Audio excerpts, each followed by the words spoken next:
I know I keep promising the Game of Thrones thing, but I need cheese. We don't have any cheese. Well, we have grated cheese, like pre-grated cheese, but that's not gonna work for what I want to do. I was gonna talk about something else. Oh, I slept last night. I woke up at 6. It's now, I think it's nearly midday. I've been playing Sims since about 6 until about 2 hours ago. And now I'm playing it again because I have nothing else to do. That's not true. I could do Nano all day, couldn't I? I've got that to catch up on, but I've opened Sims now. It felt nice to, you know, wake up as the sun was coming up, and I say the sun was coming up. It's still grey as shit out there. It's nearly 10 o'clock. Oh, what's going on with my hair? I'm sorry I haven't been vlogging today. It's just been such a Nano heavy day. There's not really much to talk about. I was having a little break. I was wandering around the room and I found this. The mirror and a picture of a little girl pushing a mirror in a wheelbarrow. This is the first story I ever wrote, and I was going to just sit here and read it and laugh at it, but I thought, no, let's read it out loud to you guys, because that's humiliating. I think my handwriting is actually less neat now. It's like reading out my diary. Okay. One day I went to the woods. I saw a good tree to climb. I clambered up it. I saw wedged in 2 branches close together a mirror. I tried to get to it, but I couldn't. It was a very windy day, and the wind actually blew it to me. Well, that's handy.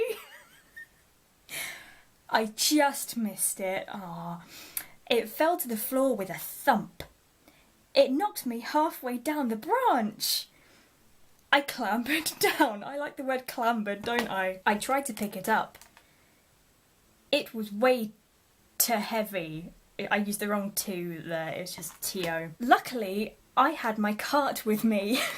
So much coincidence going on in this story. I put it on its side and rolled the mirror into it. Practical. This piece of hair is not cooperating. It was a bit weird, because when I pushed it, it was basically weightless. I pushed it out of the woods. Why am I using any conjunction? But, or then, or so, or henceforth, anything. I had a funny feeling not to look in the mirror, but something was forcing me to. I looked in the mirror, but what I saw wasn't me. I was feeling a little scared. What was it?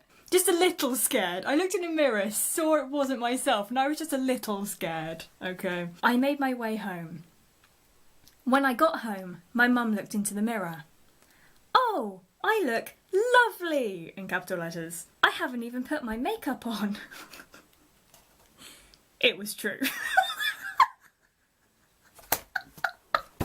Yeah, Mum, you look really fugly today. But this is a curious thing.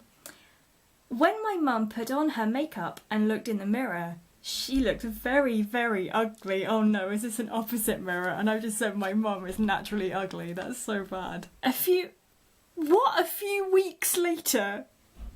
So I've got this mirror that shows you not you looking like you.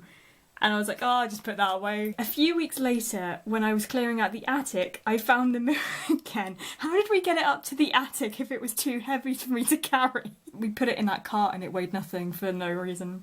I found the mirror again. I looked in it. How strange.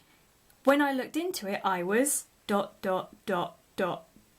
3 dots, not 5. Oh my god. I was my normal self. The mirror wasn't working. I had a functioning mirror and that means it wasn't working. So many plot holes. Okay. I chucked it out. Then suddenly the bin started to glow. I took it out again. So how come I can suddenly pick it up no problem? I don't understand. Suddenly I was sucked into the mirror.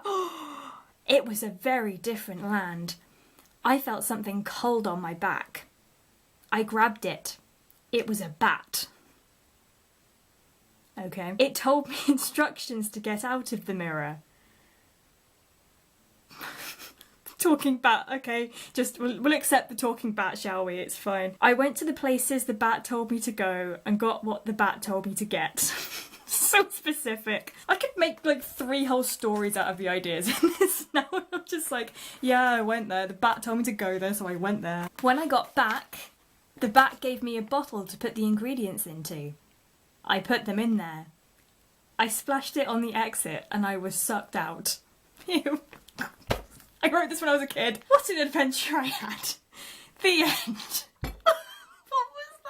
What the hell? Okay, there's a blurb on the back of the book. Okay, there's just a quote from the book and then it says, "This story has some very exciting turns." No, it doesn't. The girl in this story has some very exciting turns.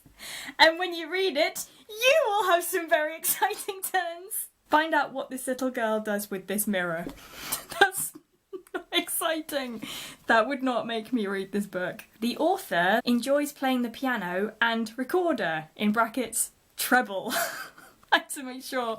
Treble recorder. I also played the descant recorder, which is the normal one. She also enjoys modelling.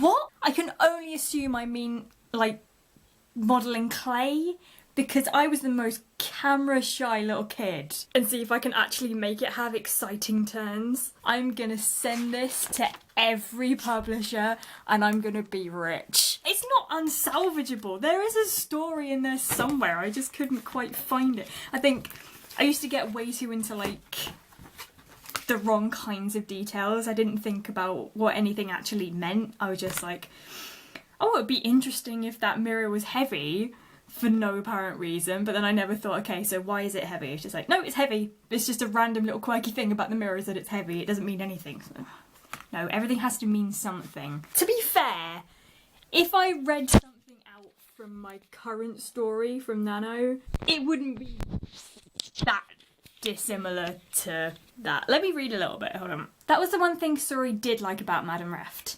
She wasn't afraid of her. Whether she believed Suri was a maid or not, she treated her like any other child in her class, with utter disdain and repulsion. She hated everything else about her though. The fact that every physical feature she had reminded her of a crow, her nasal croak of a voice, her attitude, her personality, her closed-mindedness, but most of all, she would, at every possible turn, prevent Suri from living by Pulitzer Academy's highest ideal, curiosity. Yeah, no, it's a lot better. I don't know, which one did you think was better? Vote in the comments now. What did you think was better? Now I'm going to bed. Okay, I'll see you tomorrow. Bye. So I'm going to say I'm winning. I'm winning in a competition with myself. Good job, Sus. That's the only competition I can win.